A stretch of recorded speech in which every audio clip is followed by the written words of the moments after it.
He's been a fixture of the Irish wrestling scene since day one. The owner of NLW and Heel Turn Ireland, and the former owner of OTT. He is Jamie Coleman, Irish wrestling's top historian, and he's bringing his wrestling friends back in time on the Lobos Network to discuss the moments in wrestling that made him a fan in Hot Tag Time Machine. Welcome to the second ever edition of Hot Tag Time Machine. My name is Jamie Coleman. Joining me here today is the wonderful and handsome Gerald O'Brien, aka Gerald Soul, aka Gerald Humperdinck. I promised him I'd only do 3 Geralds. That's 4 now. Well, one of them was explaining the fact that I would only say 3 Geralds, so you can't count that as a Gerald. You know? You're a sign. Look, Gerry. Okay, Gerry, no more Geralds, I promise you. Okay. Yes, episode 2. We are here to talk about wrestling nostalgia, and wrestling nostalgia is basically what we all grew up watching, and we as a similar age probably grew up watching the same stuff. So we're going to talk about today. We're going to talk about your choice, which is Mr. Stone Cold Steve Austin. Has to be. There's nobody better. Well, there you go. He's nostalgic for all of us, I think, and I was a fan, as I think everybody was. And I think that we are going to jump around into like as I said in the last episode, for the 3.5 people that listen to it will remember, there was 3.5. 3.5, yeah, 3 and a little person. Was it just you, your missus, and your child, and someone else? Yeah, to listen to it. Yeah, and my child is the half person that listen to it. Yeah. So as my family know, we're gonna jump around from kind of late 80s into early 2000s, and but today we're just gonna talk about Mr. Steve Austin, because that's your choice, Gerald. Gerry, excuse me. No more Geralds, I promise you. You're such a liar. No, I promise you, Gerry. So listen, tell me, before we delve into Stone Cold Steve Austin, Gerry, tell me, today's wrestling, do you watch? I don't watch it all the time. I try and watch a bit of it. I wouldn't stay up and watch Raw or SmackDown, but I get the highlights the next day. It's not the same. It's never going to be the same as the late 90s, early 90s. But there's little glimpses of kind of hope. There's certain wrestlers that are okay, they're good, and certain personalities that are coming through. I particularly like Kevin Owens. I think he's fantastic, and he just proved that you don't have to be ripped and muscular and stuff like that to get ahead. He wears a t-shirt and he's got a big belly, kind of like me right now. Just gonna say. Does he make you feel like you stand a chance? Yes, absolutely. You can be a professional wrestler. No, I'm a bit too old for that now. You never had the desire to be a wrestler, did you, Gerry? I did at the very start. Then you got chopped and said, fuck this? No, God, no. It's the chopping I loved the best. I remember my very first training class, and Mr. Joey Cabray was there, and Alex Breslin was there. And I'll never forget the fact that we're in the chop circle, and nobody would chop Alex properly because, boobs. They didn't want, so they were chopping her in the throat. And chopping her in the throat was desperate. So it was me, and it was actually Vic Viper as well were there, and we were the only two to actually chop her properly. And she came up to us afterwards and said, "Oh no, and thanks very much for that." And we were like, just wanted to touch them. That's all it was. You're a dirty pervert. I am, absolutely, yeah. I believe it was... it's okay by me, though. Yeah, I believe it was Justin Shape who said that if there was ever going to be a sex scandal in Irish wrestling, it would start with me. Don't understand why that is, but... It'd probably end with him, though. Oh, you better believe it. Probably just bring you involved in it, to be honest. Jesus. One of you feeling up the other inappropriately. But anyway... Yeah. Go on. Well, you were chopping tits. Chopping tits. I did have the desire to train. I did train for 2 years. Never had a match. And then I hurt my knee one day. Gerry, this story's going on a bit. I know. I just said you never had the desire to be a wrestler, and you could have just said no. And we could have just jumped on. Yes, I did have the desire to be a wrestler. Right, you hurt your knee, and it didn't work out for you. And it didn't work out. Right, chopped some tits along the way. So you made me a ref. So you're grand. Yeah. I didn't make you a ref. No, well, you made me better ref. Okay. Yeah. Thanks for that. And you're welcome as well. Because you were the first to pay me. Yeah. It was great being paid. Yeah, well, look, as I said, everyone deserves something. I'd probably give you a £5. No, that first show was 30 quid. Wasn't its tits? It was. 30 quid? Yeah. I tell you, recession And hit. it was, and it was recession hit and it never went back up. And there was a lot more money after that. I tell you, it was great. It was great times. Not anymore, but well, they were the good times. Good times, yeah. Yeah. But yeah. So I've loved wrestling now since I was a kid. But there was a stage where, you know, Sky didn't have, or you couldn't get Sky unless you had, you know, unless your family had money. 1993, I think that was. Yeah, unless your family had money. So or a dodgy dish and a smart card. Exactly, but which my ma and dad had. Yeah, no, we didn't have any of that. So I think I picked it back up again. Was like late '97. So it was when Stone Cold was going for his first proper run to go for the title. And was that the first time you were familiar with Stone Cold Steve Austin, or had you seen him in WCW beforehand? I'd actually never watched WCW up until I only see WCW after it was gone. Okay. And then you got bits of it. Then I never watched it before that because I didn't have the TV to be able to watch it. All we really had was RT1, RT2, that type of thing, Channel 4. You were poor. Oh, very poor. Very poor. You still look poor. Oh, you better believe it. That's just the front, though. That's fine. I'm loaded. But I remember the one kind of event I remember that really kind of made me love Stone Cold, and I watched it with my granddad, was Royal Rumble '98. Okay. And if I'm remembering that right, it was Stone Cold won the Royal Rumble obviously that year, and that was the event where it was Shawn Michaels Undertaker casket match for the WWF title. Correct. There we go. I see. There you go. See a quizmaster over here. But it was that show and that show that made me love Stone Cold, and then watch WrestleMania that year. And it just went from there. So that was your love. So basically, we can only talk about from 1998 up, and all my stuff that I prepared to do with the Hollywood Blondes and all that shit. Fuck it. We can talk about it if you want. We can talk about whatever I want. Yeah, it's your show. Exactly, I own this show. I can't tell you what to do. Motherfucker. Yeah, I can't tell you what to do.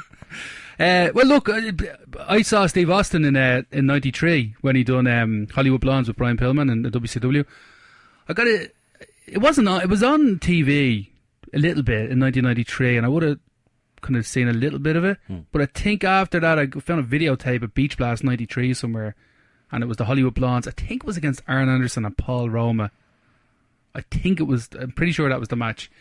And that's when I remember that match, watching that match over and over again.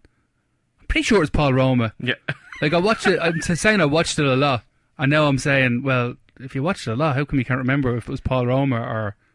That sometimes happens when it comes to wrestling, because there's so much of it that things kind of blur. Yeah. Even though you watch it a million times, it blurs. Like. It was Paul Roma. We'll say it was Paul Roma. Dave, can you Google that? It's really fucking annoying me. Just in case it was Jim Powers or something. It was Beach Blast '93, and it was the Hollywood Blondes against the Four Horsemen. Well, two of them. But what made you watch it like as much as you did? Wrestling? No, that particular match. I loved it. Fell in love with Pillman, Austin, and Arn Anderson in that match. Not so much Paul Roma, clearly. But yeah, really, it was a different product to what I was used to watching, and I was interested. I was into it because it was different, and that match was just so good. It was probably the best thing on the card because a lot of it was muck, but that was pretty good. I think there was another good match on it. Can you get the whole card there, Dave? I think Rick Rude and somebody had a 30. To find it now. Give me a sec. A 30-minute Iron Man match, and I think it was. I'm gonna say Ricky Steamboat. But anyway, while Dave is doing that, and I think even before that, I had a videotape of USWA that I found in a strange little clothes shop in Crumlin Shopping Centre in the early 90s. Only Crumlin would have that. Only Crumlin would have it. And that was a tape that was early 90s USWA stuff, and Steve Austin was on that in a feud with Chris Adams. You may or may not know. Yeah, I don't. I know. See, I know the name. Yeah. He's dead now. Yeah. I think he killed himself. Oh my God. I think he did. Hollywood Blondes beats Four Horsemen, Paul Roma and Niall Anderson. Retains the WCW tag titles. Niall Anderson, did you just say? Arn Anderson, excuse me. Who the fuck is Niall Anderson? The lesser known nephew. There you go, the fifth horseman. And Dave, was there a 30-minute Iron Man match on that show, or am I completely wrong? You're completely wrong. That must there. have been a different Main year. event was Sting and Davey Boy Smith beats Vader and Sid. Yeah, I know. Oh, sorry. Excuse me. Take it back. There actually wasn't Iron Man. You're seeing it now. Bastard! I told you. 1-1 draw. Rick Rude against Dustin Rhodes. Dustin Rhodes, and I was going to say him, but I thought he was pudgy at the time. I might not be able to do. Dustin Rhodes? Yes. Not Dusty? No, Dustin Rhodes, yeah. Goldust. I was going to say that, yeah. Okay. So, Goldust, if you can just put that word in where I said Ricky Steamboat. Just like Rick Rude and Goldust. Right, so you've obviously seen like WCW Stone Cold. So how did WCW Stone Cold compare to WWF? Well, it didn't. In what way it didn't? Why? Well, he had hair. He didn't flip anyone off. But his in-ring stuff was good. That's the thing. That the Hollywood Blondes were a good-looking tag team. They looked the part as a tag team. Pillman had a great look, and Austin had a great look. And when Austin came into WWF as the ringmaster, you weren't around for that either, no? I did see some of that, yeah, and I didn't particularly like that. Nah, like his in-ring stuff was always been Who good. did? But let me ask you, Gerry, on a serious note. Yes. We're sitting here saying his in-ring stuff was, how much did you and do you care about the in-ring stuff? Or for you, Gerry the fan, is it more about the characters, the stories, the build-up? Or are you looking going, Jesus, that was a lovely side headlock? No, you're not. No, I don't think anyone's going to say that unless you're Sean Maxer Brennan or something. But Maxer does love a side headlock. He does, absolutely. In and out of the ring. The thing about it for me, though, is back then it was purely about, I imagine it was purely about character. As a kid watching it, you're like, oh, look, go on, smack him, go on. You're not like, oh, jeez, that was a beautiful suplex or whatever. You don't think about it then, but when you look back on it now, like, last year I watched all the Raws of 98, 99 and 2000 leading up to... Jesus, all of them? All of them, yeah. All them and the SmackDowns and all the pay-per-views. Were you separated or anything at the time? No, God, no. My wife just doesn't love me. And it just... You see it from a whole new light. Do you want to talk about that? Or? No, God, no, absolutely right, okay. no. The divorce hasn't come to you. You better hope she doesn't listen to this. Oh, she won't. Once she hears wrestling, gone. Samesies. It's fine. But the thing about it is, when you look at it now, you realise why his neck is in the shape that it is. It wasn't only Owen Hart breaking his neck, it's the crazy bumps he took. And the only thing I can compare it to is if you look at Dolph Ziggler now and the crazy bumps he takes. Austin took crazy bumps in 98, 99. It was like, you're looking and going, what in the name of Jesus were you doing? Your neck is fucked. Why would you do that? Absolutely killing himself in the ring. Yeah. So you don't realise that when you're a kid, you don't realise what they're actually doing to themselves. Yeah, it's like it is. I mean, it's all about the characters. Yes. At the beginning, and the wrestling is secondary. I do remember, as a young child though, appreciating Bret Hart and Mr. Perfect, and thinking to myself, oh, that was a really good match. I don't know if that is a good or bad thing for a 7 or 8 year old, because you shouldn't really be looking into it too deep. But I mean, I remember really enjoying it and thinking that was a better match. But you appreciate it, though, Well, I remember going, oh, that was a better match than Hulk Hogan will have. But I still love Hulk Hogan or whatever, But I hope you don't still love him now. Hulk Hogan? Yeah. Well, why not? Yeah. What did he ever do on you?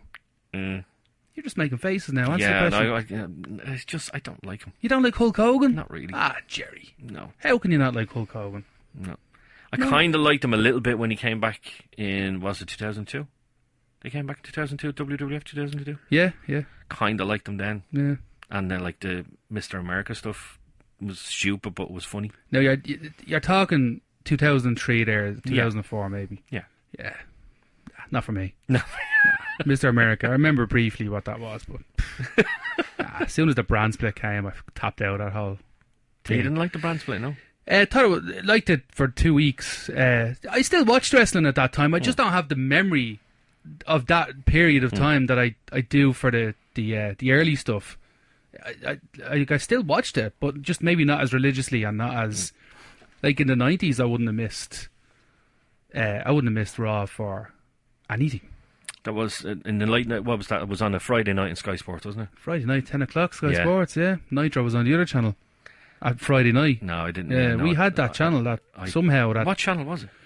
It was the Cartoon Network that turned into TNT after the Cartoon Network went off the air. So you probably fucking had it and didn't know. No, we still didn't know, because that was, you had to have the Sky package then. I don't think we had Sky package, to be honest with you. I literally only got Sky when I moved out. Got me on place. I don't think we had a Sky package. I genuinely think we had a dodgy box at the time, but it was a dodgy dish. That would have been a very, very early dodgy. But it was a dodgy dish. Yeah. You got the dish, and then you got a smart card. And a side note, it wasn't illegal here because there was a loophole. And there was a fella that owned a shop up in Kimmage, and the name of the shop was Sky is Not the Limit. And under it had one smart card is all you need. And he'd come out and give you the dish and the smart card, and you stick it in, and you have all the channels, the Germans and German. DSF. I remember the German stuff. DSF was a channel, and that used to show WCW in German, and I used to watch it. My mate had one of those dodgy dishes. That's what I remember, because I remember the German stuff, because like after 12 o'clock it was just porn. So that's the only reason I went to his gaff. It really was. Yeah, that opened my eyes to a lot of stuff back in the day. But sure, look, that's neither here nor there. But yeah, so I asked you.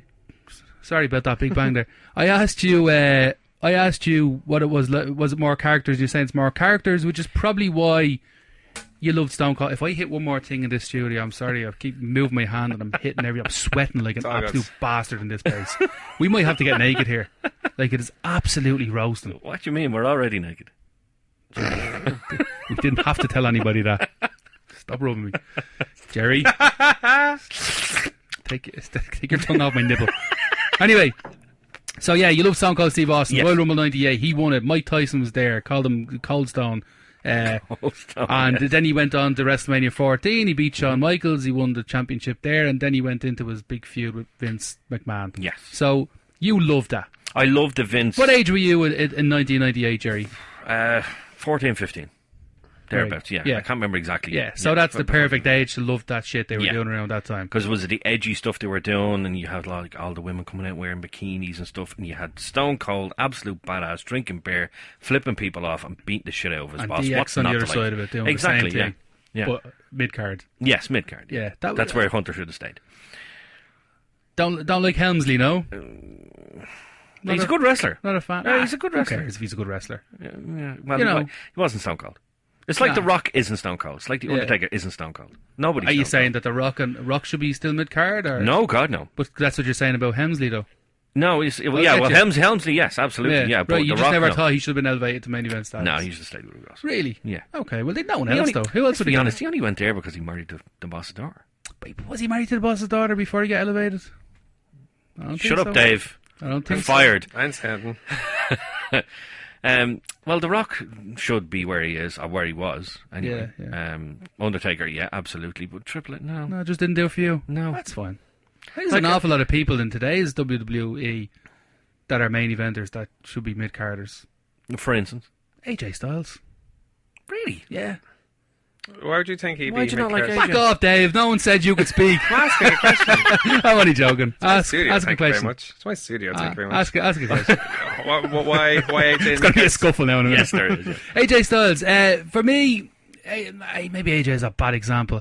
AJ Styles is probably the best in-ring worker they have, in my opinion. I don't know if he just has that. I don't know if he has that main event. That thing that makes you main event. But, he's probably the worst example out of everybody. Kofi Kingston doesn't have that main event thing as far as I'm concerned. Well, he sells a lot of T-shirts.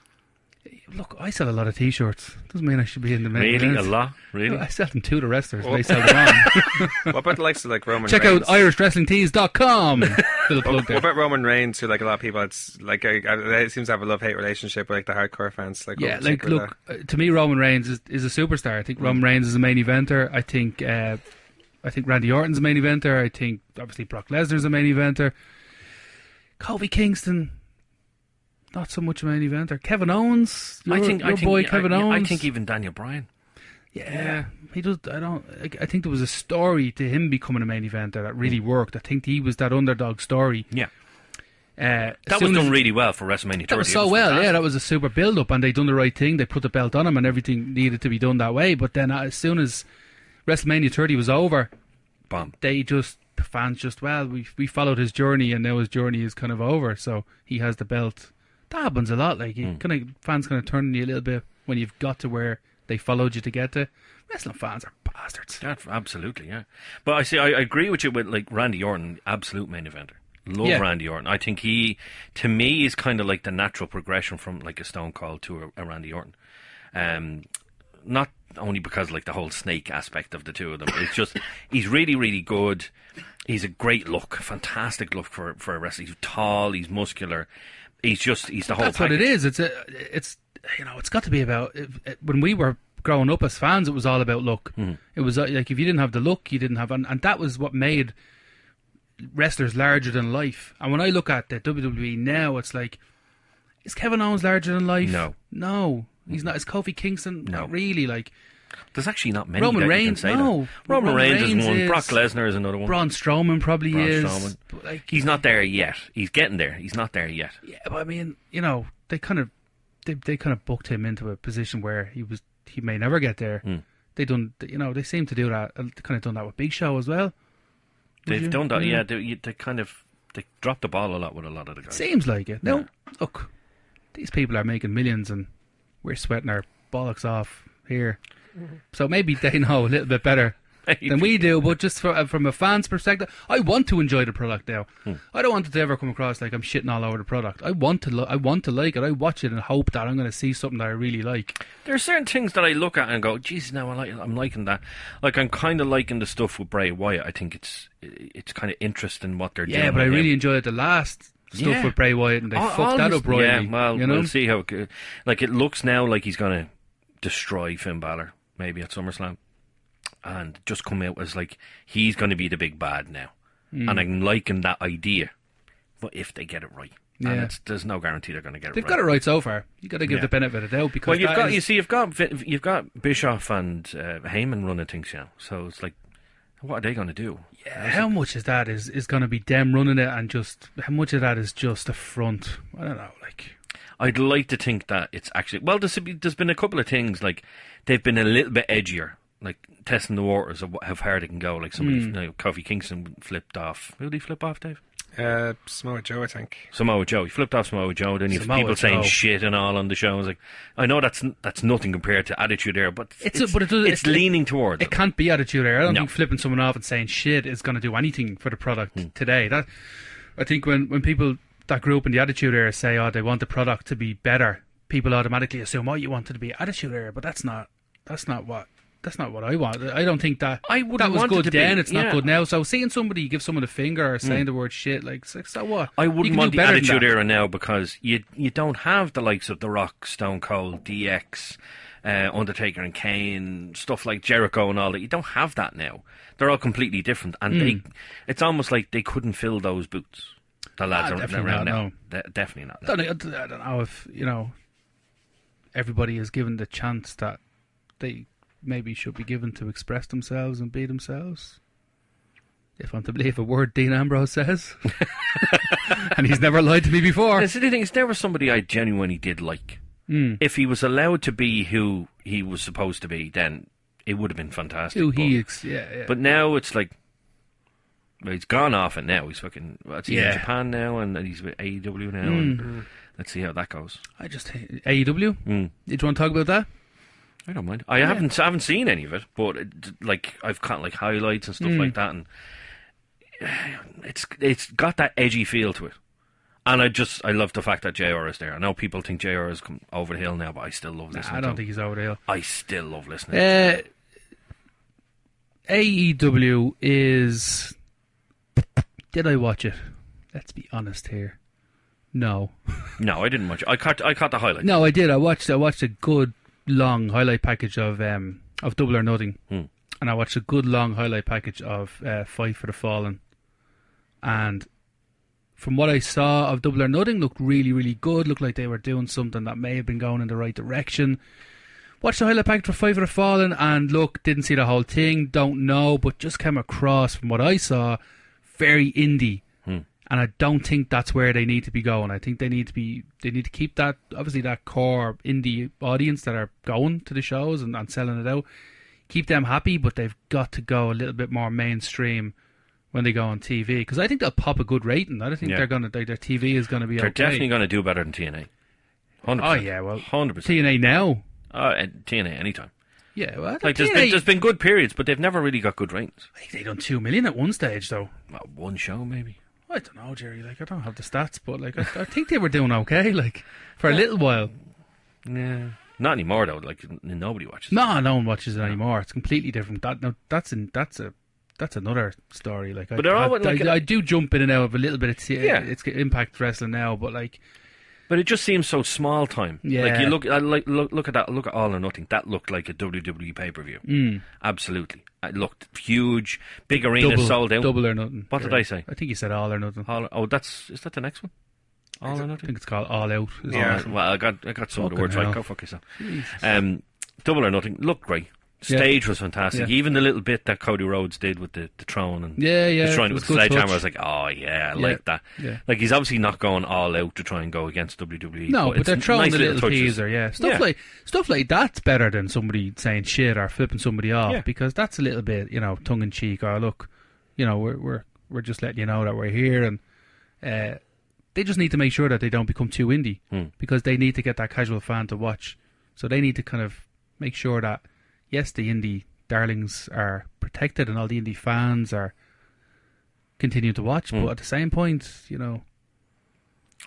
it's a wait and see. Sticking on a pole match and see what happens. it's a wait and see, but we're not really talking about Stone Cold. No, but like this is what I said. Let's not restrict ourselves because that means we can have a bit. But I see you're getting a bit teary-eyed there, so we go back to it. So, Stone Cold Steve Austin. We kind of were about to jump into his feud with Vince McMahon, and you loving it. So I love that feud because it went on for so long. It wasn't like a lot of feuds nowadays. They last maybe 2 or 3 months, and that's it. But Vince, that lasted 2 or 3 years in total. Nearly. Yeah. Up until he turned heel and went with Vince McMahon. So that was a good 2 years. But that was fantastic. Like absolutely loved it. Like who wouldn't want to hit their boss? I'm my own boss. Like, well, if I worked for you, I'd want to hit you. Yeah, that's okay. There you go. That's fair enough. I'd love to kill do it to me. I'd punch myself every day. I'd imagine so. Yeah, can't stand myself. Yeah. Look in the mirror, bang, there you go, boom. But no, it was just great because, and Vince played the character, the big bad heel boss so well. He played himself. That's why it was so good. I mean, this goes back to talking about the in-ring stuff versus the character. Vince McMahon didn't do in-ring stuff, but he was the biggest heel on the show. Now, obviously, he needed his henchman to be the in-ring. Yeah. But like he was the biggest heel. Going played it so well. That storyline was so good, and for that reason that it wasn't rushed. And it as you said, it went on for so long, and it was a year before they got in the ring and done the match at the Inner House match they done in '99. That's Valentine's Day Massacre. Yeah, in the cage. So like that was a year after the whole thing started. And it was that kept you watching every week. And that not kept only me and you watching, who are going to watch anyway. Yeah. But that brought everybody in. Absolutely. That was like, geez, this guy is. And he, at that time, giving the finger was huge. This guy's giving the finger on the wrestling. He's drinking beer, beating the shit out of his boss. Doing whatever cool. he wants. Yeah, wrestling became so cool, and it wasn't a case of people being afraid to say they watch wrestling anymore. Whereas years earlier, you probably would have. Like I remember in school. Around that time, everybody started talking about wrestling to me because they always knew I watched it, but I was the only one that watched it. Yeah, I was watching Rad Radford and Skip from the Buddy Donnas and Barry Horowitz, and I was loving it. Bob Holly, Sparky Plug, the whole lot. Never switched off, Gerry. Never switched off. I can see that. Quang. You don't know who he is because you weren't watching. No, don't know a Quang. Yeah, he was Savio Vega in disguise, basically, before Good he was Lord. Savio Vega. But never switched off, and then they used to get made fun of because people knew I liked wrestling, and then all of a sudden 1998 comes and it's like, oh, did you see the wrestling last night? And I was like, wrestling was cool. Yeah, no, don't watch that anymore, please leave me alone. No, it was great. Oh yeah, I did watch it twice. Okay. And this morning again. Yeah. Do you want to come to my house and watch it again? Have it recorded. Everything, recorded everything. Yeah. But well, that's what you had to do back then. You got your tape and you record it. And like you'd have to set it if your ma wouldn't let you stay up to watch the pay-per-view, you'd have to set it for record. That's it. Get up early the next morning and watch it. Yeah. And then you'd always be pissed off because you'd be watching it and the last 5 minutes would be gone. You'd be like, no, why didn't you record the last 5 minutes? And you'd keep the tape. Yeah. You'd mark it. I still have some. Make yourself a nice cover. Yeah. You'd draw. Yeah, crayon. Well, no, come on. We were a bit cooler than crayons. Well, it's true. Coloured pens. Markers. Coloured pens. I was only going through tapes in my ma's house the other day, and I found Over the Edge. You didn't find a tape of me in there, did you? God, no. She keeps that in her drawer. She sure does. Shout out to Mrs. Gerry O'Brien there. Mrs. Gerry O'Brien? No, that's the wife? No. All right. No. Mrs. O'Brien. Mrs. O'Brien. Yeah. No, she's Mrs. Weaver now. Gerry's mum has got it going on. Gerry, can't you? Sorry. Go on anyway. You were recording shit. The 5 minutes were gone, and you know. Yeah, well, that's how you did it, because like you're in school the next day. Your man doesn't always let you stay up late, and you try and sneak a bit of get a bit into bed. And let me stay up late. I'm sorry. That's the last. That's the last one. That's the last one I'm gonna do. Jesus Christ! I'm sweating. Sweating, Gerry. I know, it's very warm. It's so warm. We're out here recording this in an actual professional fucking radio station, and it's like a sauna in here. Yeah, it really is. I just can't. Well, that's why you took all your clothes off. That is why I took all my clothes off. Now you need to shave me. I was going to paint you like one of my French girls. All right, Gerry, let's move on here. Let's move on. Let's move on. Steve Austin? He turned heel. Did you like it? I remember first looking at it, and I watched, what was it, WrestleMania 16. Yeah. 16? Did you watch that? I did. Because that's a different story, because Steve Austin wasn't on that. No, well then it was 17. Yeah, true. I hate your fucking knowledge. I hate my knowledge. Such a prick. It was a great event, start to finish, great show. 16 or 17, Gerry? 17. Okay. Thank you, arsehole. What else was on that show, Gerry? There was See if you do Triple H versus The Undertaker. You hate Triple H. But that was a good match. Okay. That was a good match. Benoit Jericho? No? Don't mention Benoit. No, we can mention it because it's your show and we do what the fuck we want. Okay. Benoit. Who was? No, did I get that wrong? It was the gimmick battle royal was on it. It was Benoit against Kurt Angle. Oh, the gimmick battle royal. Oh, that was, yeah. Good old Cheeky Baby. He was great. Cheeky Baby? Cheeky Baby. Oh, thought you were just calling me Cheeky Baby. No, you're not cheeky at all. Cheeky Baby. I am your baby, though. Who got him at the end? Sergeant Slaughter, wasn't it? He got a hold of him. Well, the Sheik won it. Yes, but he got a hold of him at the end. Yeah, well, someone had to. Yeah. But like Sheik couldn't go over the top rope, so he won it. Yes. And then Stone Cold turned heel. What did you think? I loved it. Did you? I loved it. Yeah. Absolutely. I thought it was Why? I think the general consensus is it was such a perfect show, and that kind of ruined it at the end. Didn't really make a lot of sense. I loved it. Yeah, loved it because you see, you didn't see it coming, did you? No, who did? Nobody did. I don't know, Dave, did you see it coming? Were you a fan? Hell no. I was like thinking, oh my god, how could he? This is Vince. What's he doing? Yeah. So I was shocked as everybody. No, that was the point. That was what made it so good. It was because nobody saw that coming. I think the thing, like the heel turn was fine as far as I'm concerned. This fear to turn people heel these days, I don't understand.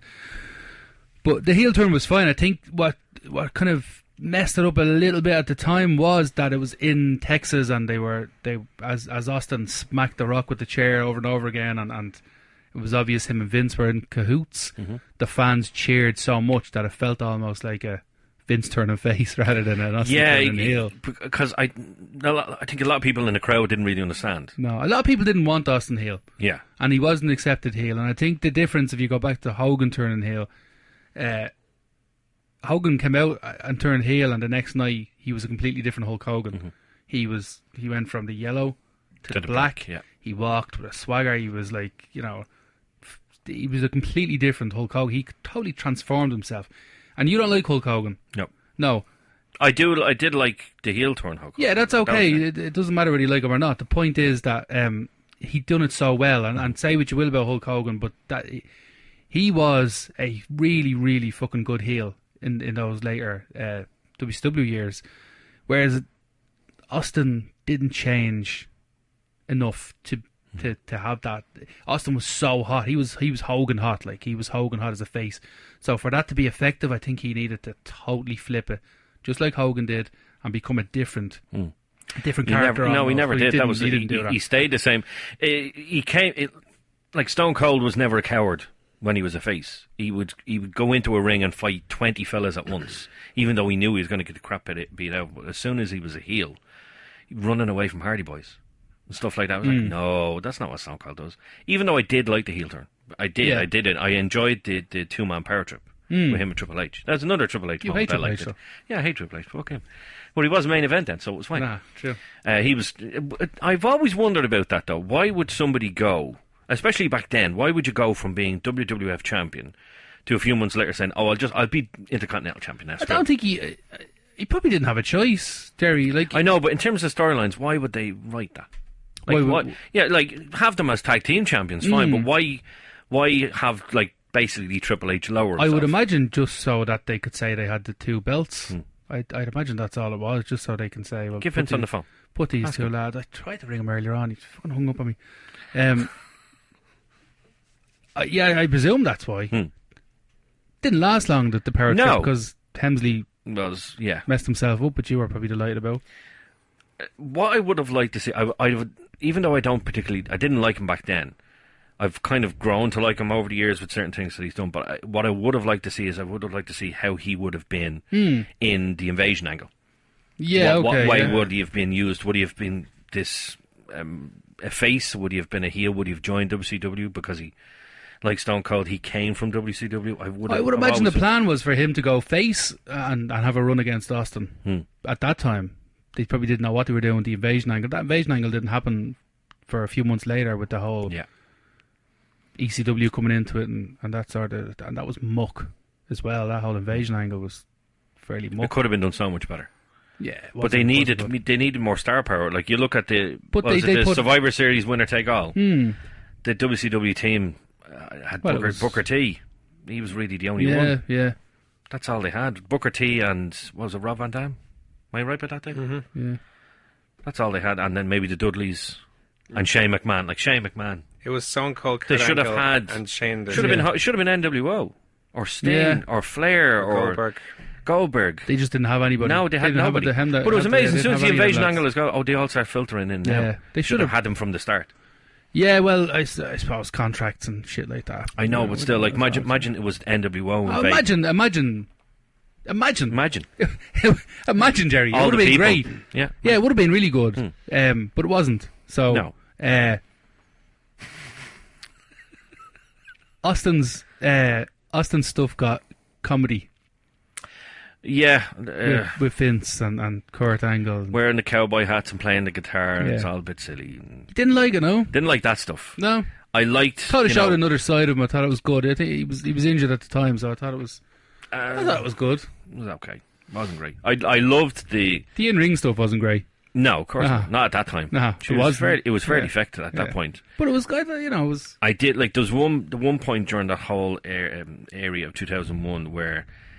Vince needs the old Stone Cold back. That's right. And he's and even JR's commentary. He's walking, he's talking. I only watched an episode of Raw recently. I don't watch them in succession like you because I don't have fucking time.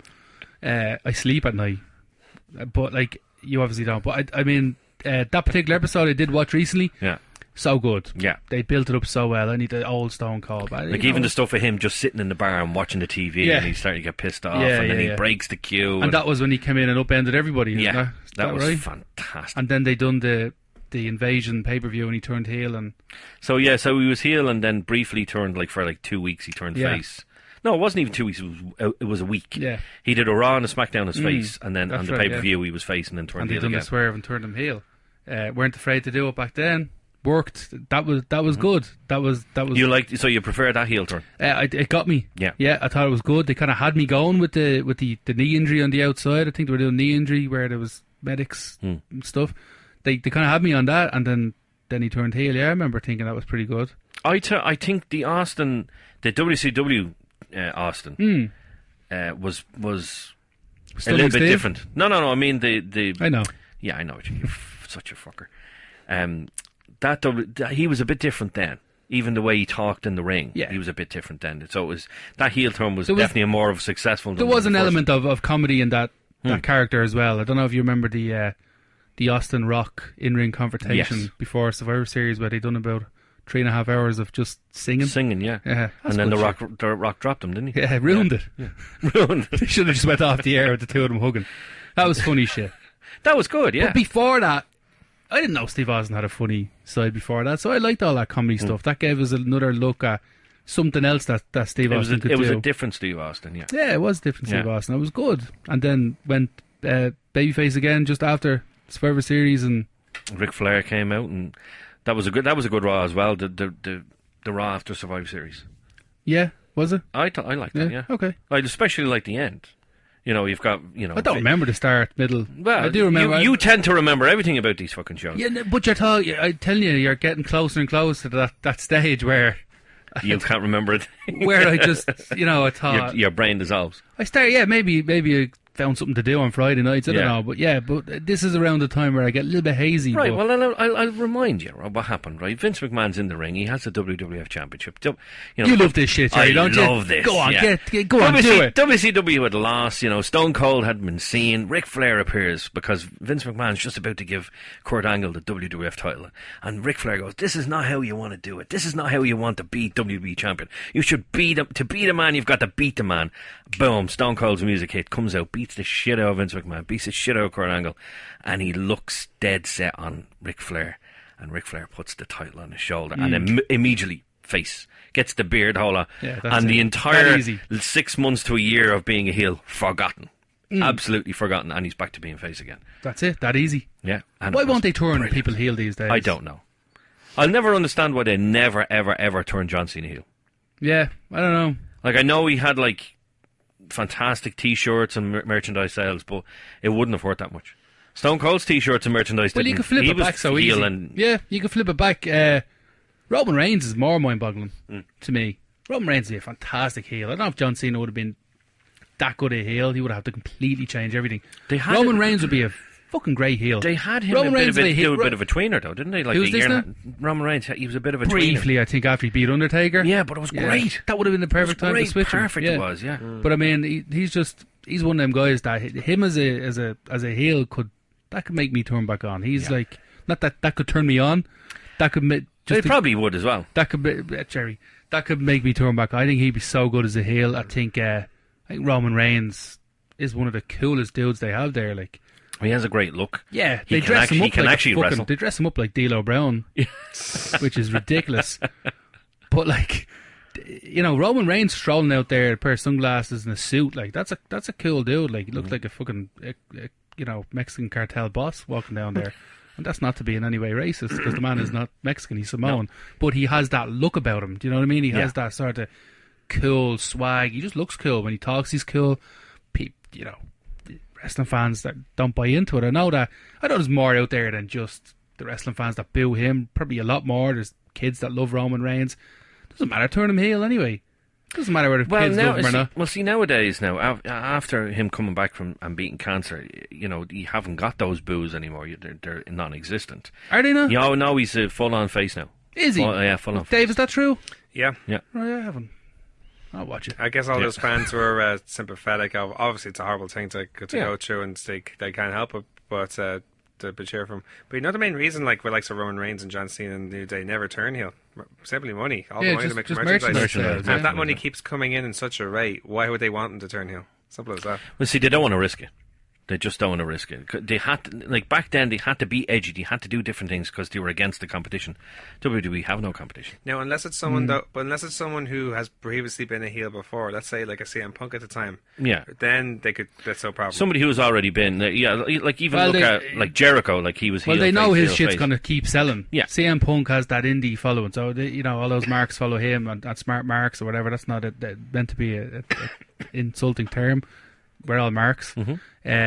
Especially you, Gerry. Oh yeah, absolutely. But I mean, they will still buy the CM Punk shit, whether he's heel or face. With John Cena, maybe it's like, the kids won't buy so much shit. But I mean, still, they should have done it. They should. I still think they should do it with Roman Reigns. I definitely think they should do it with Roman Reigns, whether cancer or no cancer. I think that it's wrestling and it's make believe. So let's turn him heel. Yeah, you didn't give me enough. It would be believable though. It'd be good. Him turning heel would be great. Well, it would be unexpected now as well. So, I mean, whatever happened to a bit of unexpected heel turns? They just don't happen anymore. They don't happen anymore. Adam turned against The Undertaker. That is a heel turn right there. There you go, perfect. Yeah. Join forces with Drew McIntyre and Shane McMahon at the moment. There you go. So that's it. But I would like that. It really is that simple. That's the thing. It is that simple. Then be a power trip. And why? It doesn't matter why. Just come up with a fucking reason and stick the man in a suit and watch him shine. Yeah, I think AJ Styles turned heel. Yeah, that's right. And he's back with the club. Yeah. Yeah. Yeah. Not really going well, I don't think, though. I don't know. No. Early days. Early days, so. Stick Balor in there as well. Turn him He's heel. taking 2 months off. Oh, is he? Yeah. He's another lad that should be turned heel. Yeah. As far as I'm concerned. He hasn't been heel, has he? No. Stick him in that. Stick him in that Bullet Club with the other three and let them have a nice mid-card feud. Yeah, there you go. But see, it's the whole thing about, like, with Balor anyway, it's the whole thing about the Demon. That the Demon is undefeated. Finn Balor is not undefeated, but the Demon is undefeated. You're saying that, like, you think that's good? No, that's what they won't turn him heel because they don't want the Demon to be heel. Okay. It's Demon Balor. They don't want Demon Balor heel. But Demon Balor only comes out every now and again. Yeah. So here's what they could do. They could turn him heel, stick him in the Bullet Club, 6, 7, 8, 9, 10, 11, 12 months. Then turn him face and bring out the Demon. That's a good idea, actually, yeah. But that's okay. The Demon's only coming out once the blue moon anyway. So that's silly. I do like the Demon stuff. That's silly. I do. Yeah, but like that's okay. You're allowed to like it. But imagine how much you'd like it if it was gone for a year and a bit. And then it comes back. And he was a heel. It's like, you look at any superstar that's out for a year and they're like, oh God, he's coming back. This is going to be great. So I've been on shows with Fergal Devitt as a heel, and that man's a good heel. Like he hasn't really done a lot of. But he was heel in Japan, I think, wasn't he, Dave? No, yeah, your Japanese. He was probably one of their. He was at the time. He was probably the biggest heel. He was the heel in Bullet Club, wasn't he? Oh yeah, when Bullet Club started, he was the main guy, and then when he left, AJ took his place. So and the man that could be interesting. I was arguably the biggest heel at the time for New Japan, and the man enjoys being heel. Told me that himself. So if you enjoy being heel, just turn him heel. Just turn people heel, then turn them face. You just said it yourself. Steve Austin was a heel, and then he was a face within 2 seconds. Didn't matter. Yeah. Come on, WWF. WFE? Yeah, Whiffy. Okay, Whiffy. Come on, Whiffy. Yeah, I'm sweating, Gerry. Yeah. Dave, what are you doing to us here? Blow on me or something, will you? Don't look at me. Jesus Christ. Blow on me. That's not what you meant. So, Gerry, look, I think your idea was to discuss Steve Austin, and we discussed Steve Austin up until 2001, and you know, what else would you like to say about the man? I would have liked to have one more run, one more match, one more something. As a fan, you wanted to see as a fan, that's what I wanted to see. But, he'd gotten the surgery, he'd healed up over the years. We kind of got a glimpse of it when was Miz WWE champion? It was about 2009, I think. 2009 to 2010. It was when Austin came back as host of Tough Enough. Yes. So they were promoting Tough Enough on Raw. Yeah. He was good on that. Yeah, he had like this almost like a mini feud with The Miz. And then he had an in-ring moment, we'll say. Who was The Miz's guy back then? Oh, Alex Riley. Alex Riley. Jesus. And they had this, Austin was getting beaten down the corner, and he came back and he did the Lutez and he did the elbow drop and Stunner. I was just like, oh, this is just bringing it all back. Just give me one more match. Come on, one more match. And then there was the talk of the CM Punk stuff at the time. And, Austin said himself, the neck is fine, the knees are fine. I could probably go one or two more matches. It just never happened. I'm like, why? Just give us one. So now I wouldn't want it because what was that WrestleMania only a few years ago where he came out with Mick Foley and Shawn Michaels and done a little mini. That was a little mini match against New Day, wasn't it? No, it wasn't New Day. New Day had just won. It was against Sheamus. League of Nations. League of Nations. Yeah, that's what it was. Sheamus, Rusev. And you were going to say League of Gentlemen. I was actually. Yes, I was going to say League of Gentlemen. It was Sheamus, Rusev, and what's his face? Alberto Del Rio. Wasn't it? Roberto Del Rio as well. But Wade Barrett. Thank you. Yeah, Wade Barrett. Austin went into that match and then tore his pectoral. Did he? Yeah. Well then, time to leave it. all he did was throw a few punches on Rusev. Funny that was Austin comes out in a pair of shorts and Mick Foley comes out in a pair of tracks. But Shawn Michaels comes out full gear. Well, no, Mick Foley came out with what he would have wore to the ring. Yeah. And Shawn Michaels came out with what he wore to the ring. Yeah, no. Mick Foley always wore sweatpants and he wore his boots. He wore the flannel and the t-shirt. That's exactly what Mick Foley wore. I suppose, yeah. So two of them came out in all their gear and Stone Cold came out in jeans and a t-shirt. Yeah. And a pair of runners. A pair of runners, yeah. Wouldn't even stick on a pair of black boots. No, nothing. Scumbag. So you love Steve Austin in conclusion, yeah? Absolutely. The Runners are probably a sponsor from his Broken Skull podcast. Who knows? Yeah. You never know. There you go. Yeah, you never know. We could do it. We could do it a few quid. Yeah, absolutely, yeah. If anyone would like to sponsor the show, please contact Jamie Cohen. Yeah, please. He needs the money, lad. Can't afford the milk for the child. Comes out of it too. It's not free because she has to produce it, so she has to eat. I'm only joking. So you have to feed your wife. Feed your wife, Jamie. Come on, feed your goddamn wife. Where is this gone? I don't know. What happened? I don't know. What just happened? Stone Cold Steve Austin, feed your wife. She needs milk in her tits. Steve Austin to Restoration. This took a wrong turn. It's the heat. Yeah, it is. It's got to be heat. Yeah, we're dehydrated. Yeah, like we're hallucinating. Beads of sweat like I'm looking at you everywhere. now, and I'm looking at you now, and I think I'm looking to say he's obviously not naked. I'm obviously just imagining that, but I can see you naked. There you go. Yeah, you can see me naked. I can see you naked. Yeah, it's just why is it so small? It's not because it's cold. Tell you that. Fucking not cold. What else do you like, Gerry? Old school wrestling. Hit me with a few. Just hit me with a few things there. If you're like, I love this about... When I think about nostalgic wrestling, I think about this. Hit me with a few things. Gerry Soul. Do you go with Gerry Soul on your nerdy podcast or Gerry O'Brien? No, just Gerry. Just Gerry? Just Gerry. All right. So, just Gerry. Nostalgia. Hit me with something. Go. 1 hour Iron Man match. Bret Hart, Shawn Michaels. Ah, so fantastic. Good. Yeah, absolutely brilliant. Loved the old school Mankind in the boiler room, pull his hair early out on and stuff like that. Yeah, early on stuff, so good. Yeah. Then that leading up eventually to Hell in a Cell. His whole journey. Yeah, Hell in a Cell. The whole Mick Foley story as a character in WWE, WF is fantastic. Should he have ever been WF champion? That's my question to you. Yeah. Why? Yeah. Because we were talking earlier on about he was that underdog at that time. Yeah, he was the Daniel Bryan of then. Better than Daniel Bryan. Yeah, better than that. But he was that. But he didn't fit the mold. He was wearing a T-shirt and Do you know what he was? Do you know what he was? Go on. He was the exception to the rule. Now it seems like everyone's the exception to the rule. There's too many exceptions. But he was the exception to the rule at the time. You said Kevin Owens earlier on. I like Kevin Owens. Yeah, I like Kevin Owens. I think he should be the exception to the rule. Yeah. It's just hard when you have Sami Zayn coming up after him. And, what have you got against Sami Zayn? Nothing. I love Sami Zayn. Well, I half know the man from years you've ago. Worked with him He's before. an absolute gentleman. He's not a main event player. No. That's it. Like, he's just... I don't think Vince thinks he is either. No, but he's been in main events, hasn't he? For NXT, maybe. Yeah. But I don't... Okay, look. Okay. Main roster. Calm your tits for a second. Maybe not... Don't be taunting your wife like that. That's terrible. Maybe not main events. But he's been in high profile matches. Whereas maybe he should have been a little bit lower down the card. But a fantastic wrestler and a lovely, lovely man. So Triple H. He's my Triple H. One of the best. Like, he came on our AWR tour years ago when he was El Generico and was absolutely fantastic and had the best matches with Pac on the tour. It was a great gimmick, El Generico. Great gimmick. Fantastic. Yeah. Would have sold WWE millions of masks. Never went with it. Yeah.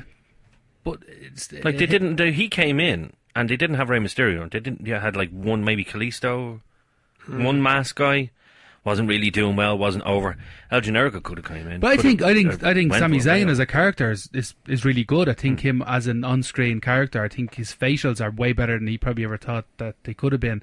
I think he's really, really good. I just think he's a early on in the card sort of guy. I think everyone needs to know their spots, and that's his spots. Like, in my opinion, that's just my opinion. I'm entitled to it, and if your opinion is different, then that's fine. Please don't tweet me or anything stupid like that. But like, he's, the point was Kevin Owens should be the exception to the rule. Yes. But he's not. There's too many of them. But back then, I think Mankind should have been champion. He was the exception to the rule. He was great. Like, Mick Foley could talk on the mic, and he could literally you could ask him to do anything in the ring. Yeah, no problem. We'll do that.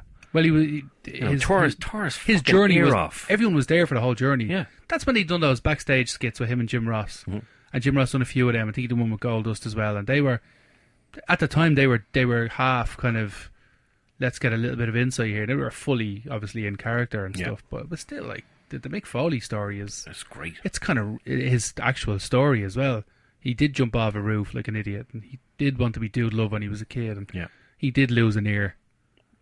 Lost an ear to Vader in Germany, WCW. Who do you think you're, me? Yeah. Yeah, I'm your fucking father. That's who I am. Well, you used to be.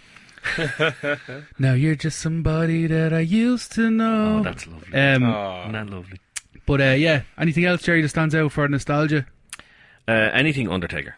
Oh yeah, big Undertaker mark as well. Yeah. Anything Undertaker. Yeah, I loved Undertaker. What about Undertaker versus Undertaker? Were you around for that? I was. I did see that. I watched that with my granda. Yeah. And he was a big Undertaker. Your granddad was a big wrestling fan, yeah? Yeah, big. Up until, say, 99, he still believed it was real.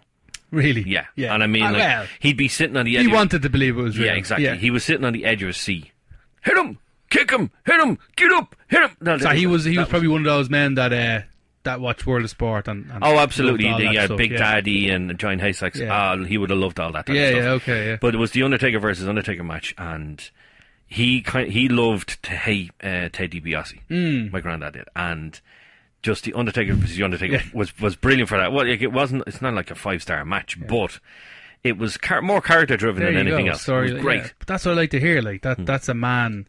An elderly man who just loves wrestling and is buying into the... Absolutely. He was in his 70s. Yeah, he was in his 70s. But he was enjoying it like he was 7 years old. Yeah. Yeah, and that's where, we don't enjoy it like we're 7 years old anymore. No. And I think that's what's missing. That's why I love all the old stuff. That's why we're talking about all this nostalgic stuff, is because that as a kid, you just loved it so much and you bought into what they were giving you.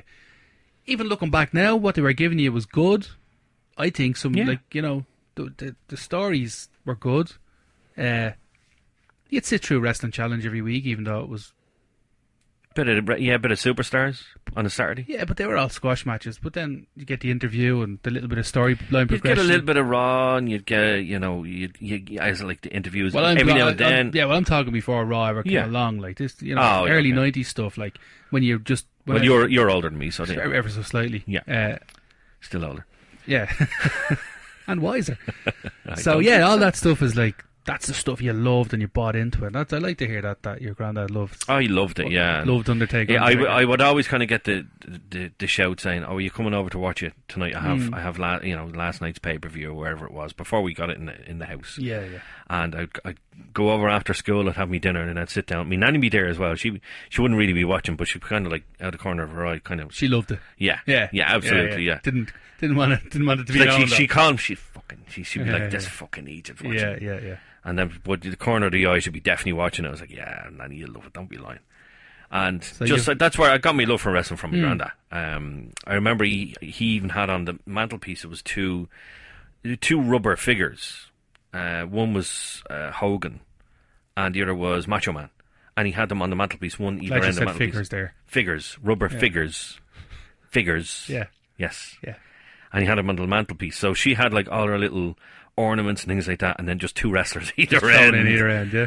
And he loved it, and that's where I got my love for it. That's lovely, yeah. It was great. It was great to sit down and watch it with him, because he got you more excited about it, because he was so into it. Like, even then I was like, well, I know this is fake, but it's good. Yeah. It's a good fake. Yeah. But he was, go on, smack him. Jesus, hit him. Oh, Jesus. He fell out of the ring. Oh, he was watching every bit of it. Every step, every smack, every headlock, every pile driver. He was loving it. Yeah, loved it. That's lovely to hear, yeah. Absolutely loved it. Undertaker was, I remember, leading up to that, I think it was 9, 10 maybe. Yeah. Like, what the fuck are they? How are they going to do this? Yeah. It was mental. Like, I loved it. What was his name? Naked Gun guy. Leslie Nielsen? That's the one. And his investigation into finding The Undertaker was fucking brilliant. Yeah. That was brilliant. That brought a little bit of Hollywood into wrestling. I was like, that's a good pay-per-view, 94, SummerSlam 94. That's a good watch back. What else is on that card? Razor Ramon and Diesel, Intercontinental Championship. Oh, okay. Owen Hart, Bret Hart in the cage. Now, I do remember that match. Yeah? Yeah, I like that match. Jeff Jarrett and Mabel. I'm pretty sure that's on there. I don't remember that one. Nah. What was the main event, actually? Well, the main event was Undertaker. Was it? Yeah, that was the last match. Jeez, I don't remember that. Couldn't have done it any different. Oh, that was great, though. Dave, nostalgic wrestling. What are you into? See, the thing is with me, like, I don't watch too much back. And we're out of time, Dave. We're going to talk to you. I pay attention to all the stuff that goes on at the moment, particularly in Japan. Like, it's really the stuff I go to nowadays. Like, that said, if I look back, like, you're talking, like, obviously, I followed more Austin into wrestling properly around 2000s. Okay. That was like a But lever. this is not for you then. No. But it was when Austin came back from his injury with his neck, and he had The Rock and The Undertaker and Triple H, who were the main guys, and Kurt Angle was breaking through, and had the great match, and then all the great matches between the Hardys and the Dudleys and Edge and Christian. Like that was that was when I really started to watching it. That was good shit around that time. Yeah, That was good tag team wrestling then. yeah. Because you had some really good tag teams, like I say, Edge and Christian, the Dudleys, Dudleys were great even Right to Censor. And some of the You know, matches. I love to hate Right to Censor. Oh my god. Okay. Yeah. Because just the music alone. Don't remember Right to Censor very much at all. Ah, yeah. Were they a bit later than that? Late 2000, early 2001 Mid late 2000s was when they kind of would have finished up. Yeah. China beat Ivory? Ivory for the women's title, and I Maybe think I do they kind remember of, them. I think they kind of Yeah. dissolved after that. Right. Okay. Yeah. But yeah, just their music. As soon as you hear the music, you're like, oh, not these fuckers again. But And they would come out, but you yeah, kept watching though. Yeah. Oh, it was great. Yeah. Absolutely great. It's great. See, it's just not the same anymore. Goodness But nostalgia. I think they're trying. I do think they're trying to bring back a bit of it. But you know, Jerry, there could be a whole load of kids watching wrestling today, and in 25 years they're going to be sitting around going, "Oh, this is not like it used to be in our Yeah. day." You remember Kofi Kingston? You know? Oh, is he going to be dead in 25 years? No, he. I'm not suggesting the man to be dead. I'm just saying he probably won't be around wrestling. Like here, So like here's us talking about all the even the mid cards. Oh, remember how great in our case how great The Godfather was. People and the guys watching now who are kids in 20 years will be like, oh, remember how great Elias was. You know what I'm saying? Stuff like Yeah. that. Yeah. and they'd be like, what sort of muck are they putting on today? So much better in our day. Because a lot of it is just because these are our fondest memories. But I mean, if you watch back some of the stuff now from 1998, 99, it doesn't hold up well. No, it doesn't. Like, as I said to you earlier, I watched the Raws and SmackDown Yeah. from that time. You watched them all? Yes. Every one of them. So what year did you start watching? I started after, well, when I started rewatching them. Yeah, I don't mean it. Yeah. Yeah, I started rewatching them. It was the Raw after WrestleMania 14. Oh, okay. So you've watched all of them up until... Royal Rumble 2001. Holy shit, Jerry. Wow. I didn't watch them overnight. Like, I've literally, ever since the network came out, I got the network. I don't have it anymore. I got rid of it. But I watched maybe an episode a night. That's how I did it. So Okay. I'd maybe watch a whole No sex, Raw. No, God, no. A whole Raw, maybe a bit of SmackDown. Then I'd finish the SmackDown the next. You watched the SmackDown as well? Oh, yeah. Oh, Jerry. Yeah. Not a bother. Right, okay. And all the way through, or did you fast forward some of the muck? Oh, no, you'd have to fast forward something. Yeah. There's just some matches like, yeah. what am I watching here? Yeah. Just cack. Do you think the wrestling in ring stuff is better these days? Somewhat. Like, obviously there was really good wrestlers back then, but it wasn't the entire card. Whereas the entire card nowadays is pretty good. Yeah, I think... Generally, like, especially the women. You look at the women now; they're absolutely amazing compared to back then. They were shite. Yeah, I don't think there's... I think...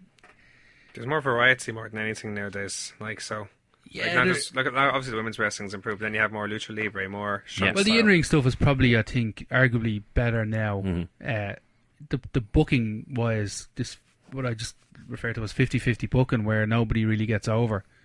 It's because, you know, Dolph Ziggler wins one week, loses next week. Yeah, That shit doesn't work. You want someone over, they don't lose. yeah. That person's over.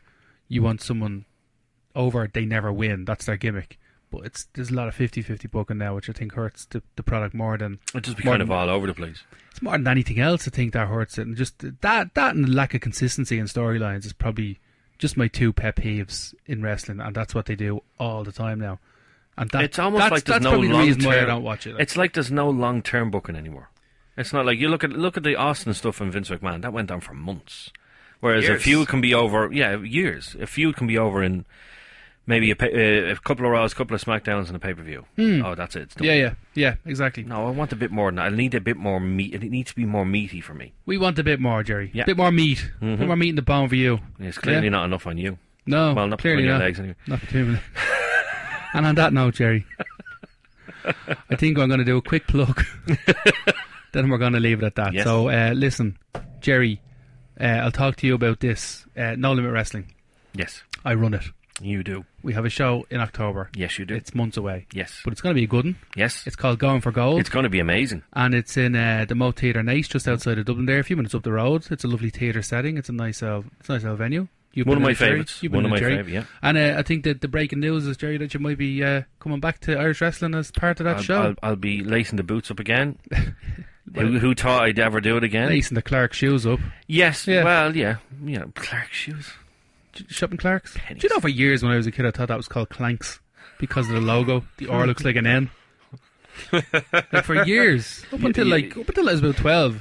You seriously, Clanks. you need Jesus. You do. You need Jesus. Absolutely, you need Jesus because of Clanks. Yes, I will be donning the suit and donning the nice shoes. Yeah, from Pennies. We're not sure exactly what you're going to be doing on the show yet, but we decided to bring you back in because we like you. Yeah. But you're going to be a part of that show, so it's Gerry Humperdinck / Gerry Saul / Gerry. Just Gerry. Gerry's big return to Irish Wrestling. I know you've done a bit of ring announcing for Fight Factory last year, the year before, maybe. Yeah. Just a little bit. Just a little bit. Yeah. Well, wasn't asked back, so I clearly didn't do a good job. Right. You're not that into the ring announcing, though, Gerry, aren't you? I do like doing it. Do you? Because I like to careful now. Go out there and project my voice. I like doing that. Well, I think we're going to do a little bit. We're not going to have you as a ring announcer. No, you're fucking no. We'll do something more with you on that. Mm-hmm. So, if you like Gerry, buy a ticket to No Limit Wrestling Going for Gold at motheatre.com. And you're just about to get a phone call for refunds. It's the best you can fucking do. It's nostalgic for me. So check that out, motheatre.com, and it's NLW Going for Gold. More Than Hype Darren Kearney is our champion. He's going to be on that show. LJ Cleary, Amy Alonzi, Fabulous Nikki, and loads of others, including the big time return of Gerry Saul. Gerry Saul? Yeah, go with Gerry Saul. Gerry Saul, the man to know, Gerry Saul. And look, I think on the last show I done with Rick Nash, Low Blow's founder and all around nice guy, who I hated for years, and he hated me for no apparent reason. Yeah. But now we like each other. He's I said to Rick, I'd like to do a lottery of some description where we watch something from the 90s, and it could be anything. And I didn't know how to do the lottery, and the wife came up with an idea. She said, well, first of all, she said, pick a year. I said, okay, 1996. She said, got a pen and paper. She put both behind her back. She said, pick a hand. I said, right, WCW. She goes, now, she wrote down 1 to 12 on pieces of paper, put them into a bowl, and picked out a number. She goes, whatever number it comes out at, that's the month. You're going to watch the pay-per-view from that month from WCW. I like that. Yeah. Until Slamboree came out. Oh, dear. So, I'm going to watch Slamboree 96. Okay. I would have rather something else came out. I'm going to watch Slamboree 96 in between now and the next show, and I'm going to discuss it ever so briefly on the next show. So if anybody listening, that's me ma, me da, or the wife. Nah, she doesn't listen. She fucking hates this shit. But no, she just hates you. If anybody wants to watch Slamboree 1996 over the next couple of weeks, and you can hear a little bit of my thoughts on that show for next night.